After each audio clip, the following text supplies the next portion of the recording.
Alors, en fait, ce matin, je vais faire quelque chose, parce qu'en principe, bon, après, hein, je vais deviner, mais il se peut, mais normalement, il y a des centaines de milliers, voire des millions de gens sur la planète aujourd'hui qui se trouvent dans la même circonstance. Et ces circonstances sont tout simplement, le 1er janvier, ils ont pris plein de bonnes résolutions. Hein.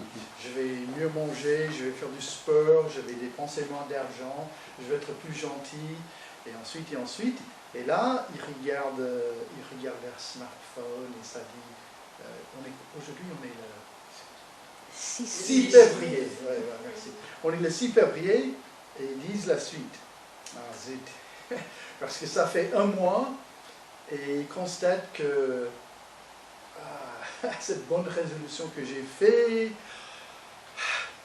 je ne suis pas tout à fait là.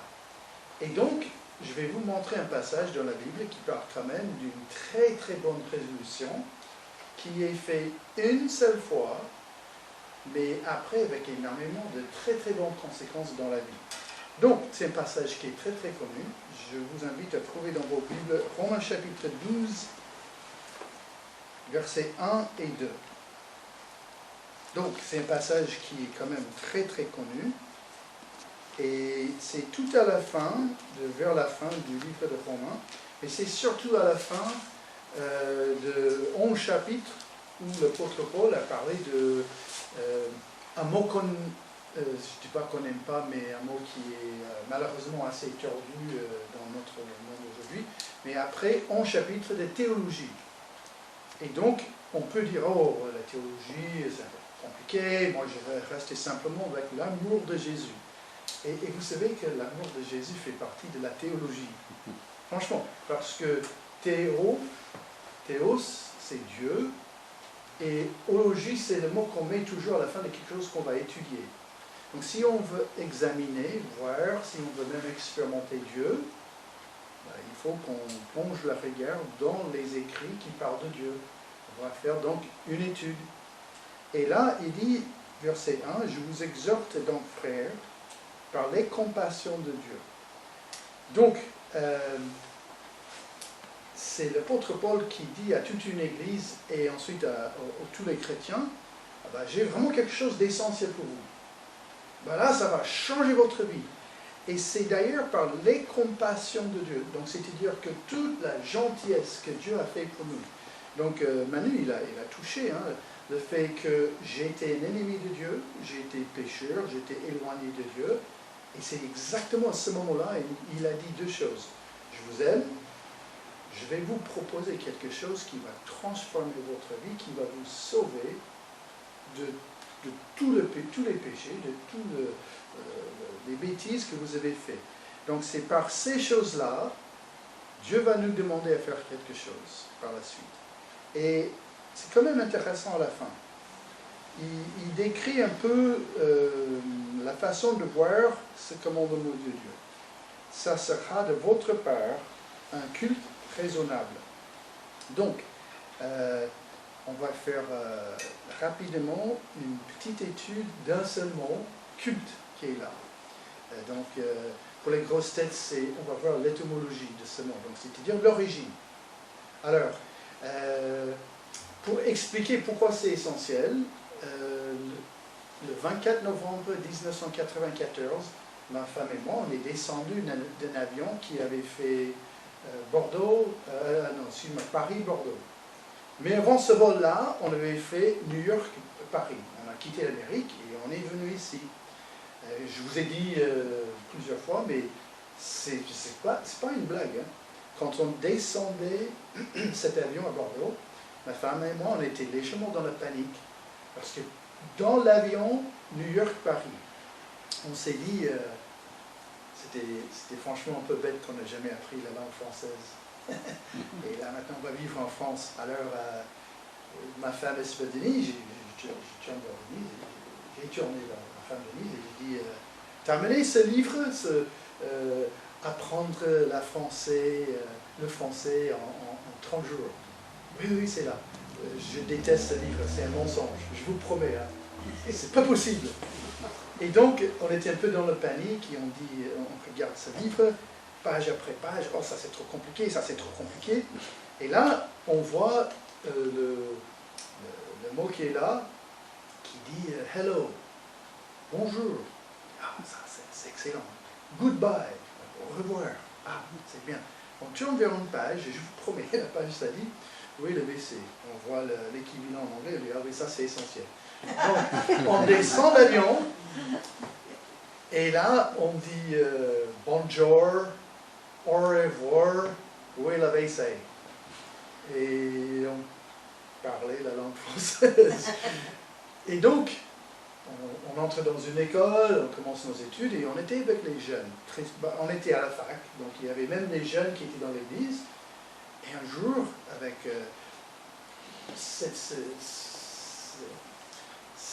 comment dire ça, ce mur, cette montagne de la langue française. Ah, c'est pas possible, un jour peut-être on va arriver.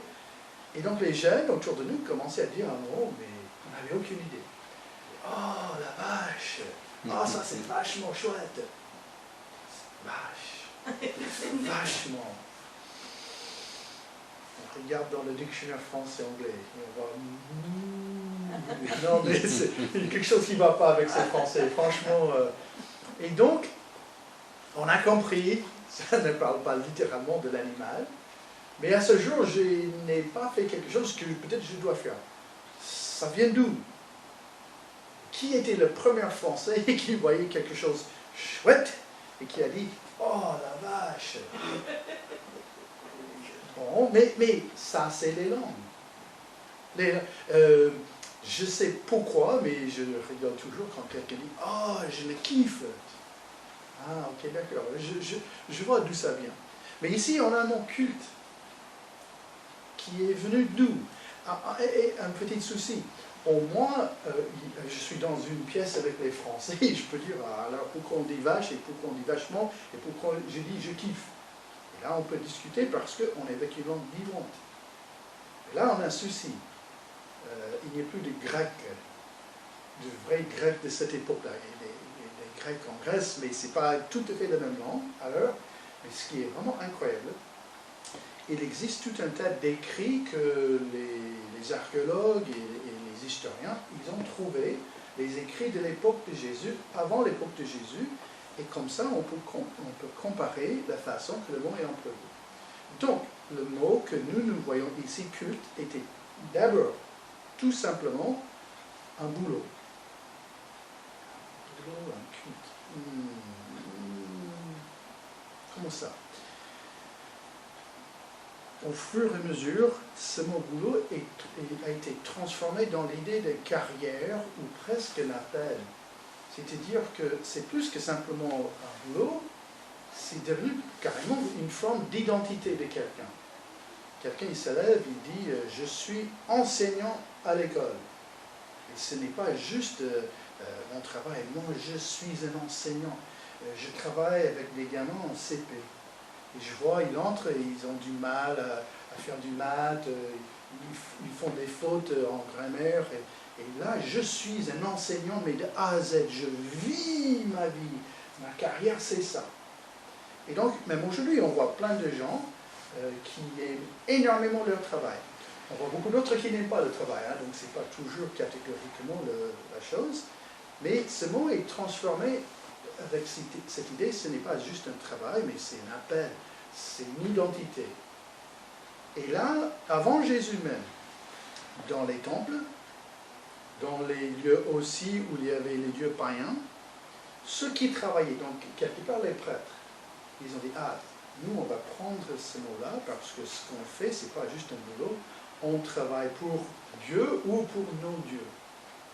Et à un moment donné, le mot s'est transformé dans ce milieu religieux comme une forme de louange, mais louange comme c'est toute la vie. Donc, je ne viens pas juste ici un dimanche pour chanter la la la, pour parler blablabla, pour prier, et bon. Non, le mot qui est traduit là, culte, c'est vraiment l'idée de louange, c'est-à-dire l'appel de ma vie ou le sens de ma vie ou ma raison d'être. Alors, quand Dieu dit, il propose une louange raisonnable, qu'est-ce qu'il nous demande? Et quand même, ça m'intéresse. Qu'est-ce que Dieu veut de moi pour que je puisse le louer raisonnablement? Et ça, c'est le centre, c'est le cœur, c'est le commandement du verset 12. À offrir votre cœur, à offrir mon cœur comme un sacrifice vivant, saint et agréable à Dieu. Et là, il y a un seul problème. Jusqu'ici, dans toute la Bible, il n'y avait jamais un sacrifice vivant. Parce que ça, c'est un non-sens. Alors, pourquoi? Parce qu'on prend l'Ancien Testament. Et Dieu dit d'abord, même à Adam et Ève, il dit ensuite à Moïse, il dit ensuite à Abraham, il dit à tous ses enfants dans l'Ancien Testament, je vous demande les sacrifices. Dans mon temple, dans le tabernacle devant moi, je demande un sacrifice. Et on prend un animal, et qu'est-ce qu'on fait? On le tue. Il n'y a pas un sacrifice dans l'Ancien Testament avec ce concept, cette idée, un sacrifice vivant. Et exact. Et donc, sans mots, parce que c'est dimanche matin et on venait de manger le petit-déj, il y a très peu, donc, mais c'est juste, ça veut dire quoi? Et je m'arrête là. Mais c'est ça. Un sacrifice dans l'Ancien Testament, c'est fini. Et d'un coup, l'apôtre Paul, il emploie un mot avec une idée qui est extrêmement étrangère au peuple juif. Pour les juifs, c'est pas possible. Alors, ça veut dire quoi? Dieu dit à chaque chrétien, voilà ce qu'il veut, voilà la louange raisonnable. Que vous prenez votre cœur. Donc ça, c'est... Le mot, c'est plus large que simplement l'extérieur, c'est l'ensemble. Donc c'est autant le cerveau que les pieds, autant la bouche que les pensées. Et c'est toute la personne qu'on donne comme un sacrifice, mais on reste vivant. Donc on va se sacrifier, on va se donner, comme l'animal qui donne entièrement son être, va faire la même chose. Et encore, on dit, ok, d'accord, pourquoi? Par les compassions de Dieu. Tout ce que Dieu a fait pour moi, il me demande simplement à faire ce sacrifice de moi-même où je vais vivre pour lui. Donc je donne mon cœur à Dieu. Ça, c'est la louange raisonnable. Dans quelques secondes, on va passer au deuxième point, mais il y a quand même un souci. Ça, c'est très beau, hein? C'est très spirituel. On va vivre pour Dieu. Alléluia. Donc je suis très enthousiaste avec ça, n'est-ce pas? On va vivre pour le Seigneur. Amen. Et comme on est très solennel, et on quitte la salle et on fait quoi? Mais en fait, ce n'est pas du tout compliqué. Ça fait des années que j'ai étudié ce passage. Et à un moment donné, quand j'étais en train de regarder de nouveau qu'est-ce que ça veut dire, et ma femme, elle vivait avec un garçon de 3 ans et demi, une fille qui avait 1 an et un nouveau-né. Donc, on se disait toujours, ma femme, elle était jusqu'ici avec les enfants. C'est comme quelqu'un qui est dans l'eau, et l'eau se trouve jusque là. Elle m'a dit, je ne me suis pas encore noyé, mais c'était compliqué. Donc, en gros, elle était jusqu'ici avec les couches, elle était jusqu'ici avec tous les problèmes qui posent les enfants. Alors, comment ma femme va offrir son cœur faire un sacrifice vivant? Et donc, un jour, j'ai développé, j'ai même présenté cette idée à ma femme. Tu as devant toi ton nouveau-né. Tu as un bébé qui a 1, 2, 3, 6 mois. Et en fait, quotidiennement, jour après jour, l'enfant pleure et en gros 2 choses qui ne vont pas. Elle a faim ou il faut changer la couche. Et je dis à ma femme, à chaque fois que tu fais ça, je sais changer les couches, hein, donc c'est pas que ma femme qui était avec ça, mais il y avait des moments quand je n'étais pas à la maison. J'ai dit à ma femme Denise, écoute, tu vas changer les couches de notre fille, de notre enfant, tu sauves sa vie, littéralement. Tu donnes à manger, tu sauves sa vie. L'enfant, elle a 1 mois, elle a 4 mois, elle a même 1 an. Tu laisses l'enfant dans cet état-là, dans quelques jours, l'enfant va mourir. Mais ma femme Denise, tu fais ça pourquoi? Pour honorer le Seigneur? Ou parce que c'est la chose humaine à faire. Et là, il y avait autant à moi que ma femme, c'était presque comme une transformation. À chaque fois que je vais faire quelque chose avec mes mains, j'ai 2 choix, j'ai une choix, mais j'ai 2 options. Je fais ça pour le Seigneur, ou je fais ça pour moi-même, si je fais des choses pour moi-même et pas pour Dieu, à la limite, mais vraiment dans le moindre possibilité, là, c'est pour Satan. Et il se peut que je fais ça carrément pour Satan. Mais si je ne fais pas quelque chose pour Dieu, je ne vois pas trop d'autres choix. Donc, qu'est-ce que Dieu dit ici? Vous allez faire dans votre journée 1000 choses, 500 choses, 800 choses, j'ai aucune idée combien de choses vous allez faire avec votre bouche, votre main, vos yeux, vos oreilles, votre cœur. Et donc, la question c'est, est-ce que chaque fois que je fais quelque chose, est-ce que ça coule de cette choix que j'ai fait pour le Seigneur, que je vais vivre pour lui comme la louange raisonnable. Donc,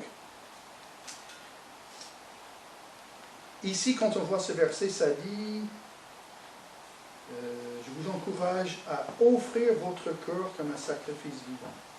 Donc, nous voyons ça dans le temps présent. Dieu dit il faut qu'on offre tout le temps notre cœur comme un sacrifice vivant.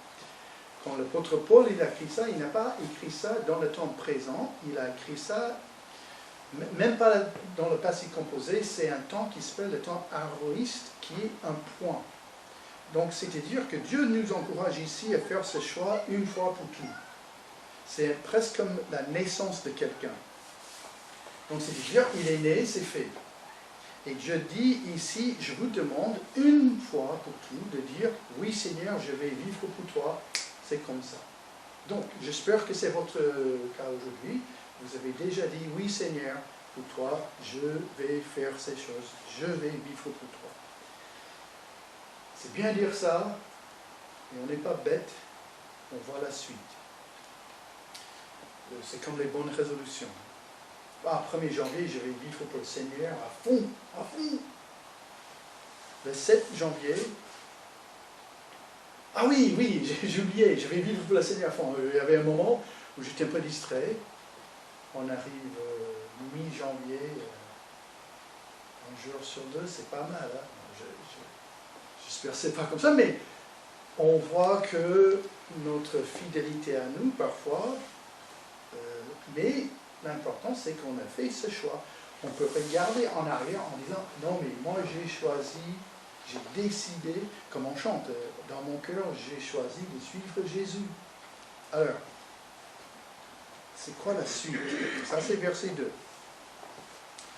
Ne vous conformez pas au monde actuel, mais soyez transformés par le renouvellement de l'intelligence, afin de discerner quelle est la volonté de Dieu, ce qui est bon, agréable et parfait. Donc là, quand on voit « ne conformez pas » et « mais soyez transformés », là, on voit le temps présent. Donc ici, c'est quelque chose que Dieu veut qu'on fasse chaque jour, quotidiennement. Alors, qu'est-ce qu'il veut? Il veut d'abord que nous ne soyons pas conformés au monde actuel. Conformer, c'est simplement d'être dans le même moule, de ressembler à quelque chose. Et le mot monde, là, c'est le mot cosmos, et donc qui veut dire ordre. Donc le cosmétique, c'est l'ordre de la beauté d'une femme, ça peut être maquillage ou pas, peu importe, mais le mot au cœur, c'est l'idée de l'ordre. Donc c'est-à-dire qu'il existe, quand on regarde, on se tourne, donc, ici on est simplement dans une salle, hein, mais l'Église est présente, visible aujourd'hui dans cette salle, parce que nous sommes le corps de Christ, nous sommes une Église, et on se tourne et on dit, là, ça c'est le monde. Alors c'est quoi ce monde? Derrière chaque porte, il existe une mentalité, ou sinon une forme d'ordre de pensée. Alors, au cœur, au centre de toute chose, c'est très simple. Dieu veut être glorifié. Et on fait ça quand on mange. Merci Seigneur pour ce qu'on va manger. On est reconnaissant et on mange. On avait mis en ordre dans notre tête une bonne façon à manger avec les mains. Donc on a accompli verset 1 parce qu'on avait changé un peu. Tout autour de nous, ce matin, il y avait des milliers de personnes à Rochefort qui ont fait la suite. J'ai faim. Ils ont mangé. Ils ont raté qu'une petite chose. Merci Seigneur pour ce qu'on mange et on mange. Mais cette petite différence fait le monde. C'est-à-dire qu'ils ne sont pas reconnaissants par ignorance, par rébellion. En gros, c'est les deux possibilités. Hein. Ils ne savent pas, il faut prier, ou ils refusent à prier. Et ça c'est entièrement le monde. La plupart, on est venu en voiture. Alléluia. Parce que s'il faut marcher et très Rochefort tous les dimanches, je vais acheter un cheval. Hein. Et donc, j'arrive ici, je quitte ma voiture et je dis, merci Seigneur, tu m'as protégé. Ça fait toute la différence. Un non-chrétien et un chrétien, les deux sont capables d'avoir une voiture. C'est pas ça, mais c'est la façon que cette voiture est employée. On a tous une télé ou un ordinateur. Qu'est-ce que je regarde? Ah, le monde, le chrétien. Donc, pourquoi donc il faut que je sois transformé? Parce que parfois je peux refléter aussi le monde. Dieu dit, ne vous conformez pas à ce monde. Ok, d'accord, donc je vais transformer mon intellect. Donc c'est-à-dire que je suis jeune chrétien et chaque fois que je prends un repas, je commence à manger et j'ai oublié. Merci Seigneur. Et je continue. Jusque ça devient quoi? Une habitude. Et donc, constamment, qu'est-ce que Dieu veut? Il veut qu'on évite d'être dans le même moule de ceux qui ne connaissent pas Jésus, et il veut qu'on soit transformé dans le renouvellement de l'intellect afin de, et c'est quoi la fin? Discerner quelle est la volonté de Dieu, parce que cette volonté, elle est bonne, agréable et parfaite. Et donc, chers amis, je vous pose simplement la question, êtes-vous en train de constamment transformer votre intellect avec la lecture de la Bible, la méditation de la Bible, la musique chrétienne? C'est essentiel, la musique chrétienne, parce que ça reste dans la tête. Donc il est fort probable que cet après-midi, il peut y avoir 2-3 chants qui tournent dans la tête. Ça, c'est le renouvellement de l'intellect. C'est aussi ce qu'on regarde comme film, comme les podcasts qu'on écoute, mais c'est l'ensemble de tout ce qu'on met dans la tête. Est-ce que c'est toujours quelque chose qui nous aide à transformer nos pensées pour qu'on puisse accomplir la choix qu'on avait fait? Le choix, merci, de vivre pour Christ, d'avoir notre vie sacrifiée comme un sacrifice vivant. Et donc, voilà ce que je pense moi. C'est assez simple, hein? Ce message de points, ce n'est pas la chose la plus profonde sur la planète. Hein? Il ne faut pas un bac plus 12 pour comprendre ça, il ne faut pas 10 ans de grec, hébreu, théologie. Mais je trouve aussi que c'est terriblement compliqué dans l'application. Parce que trop souvent, je vois que mes pensées sont distraites. Et au lieu de méditer le Seigneur, j'ai envie de m'amuser. Et donc c'est un travail. Mais c'est un travail qui vaut la peine parce que c'est la louange raisonnable.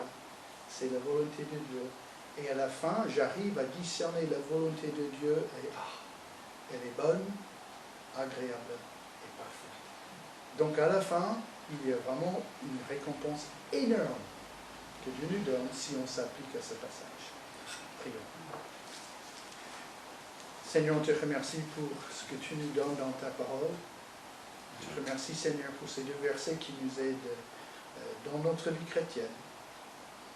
Donc, Seigneur, je vois quand même combien il est difficile et compliqué parfois de faire l'application de ces versets.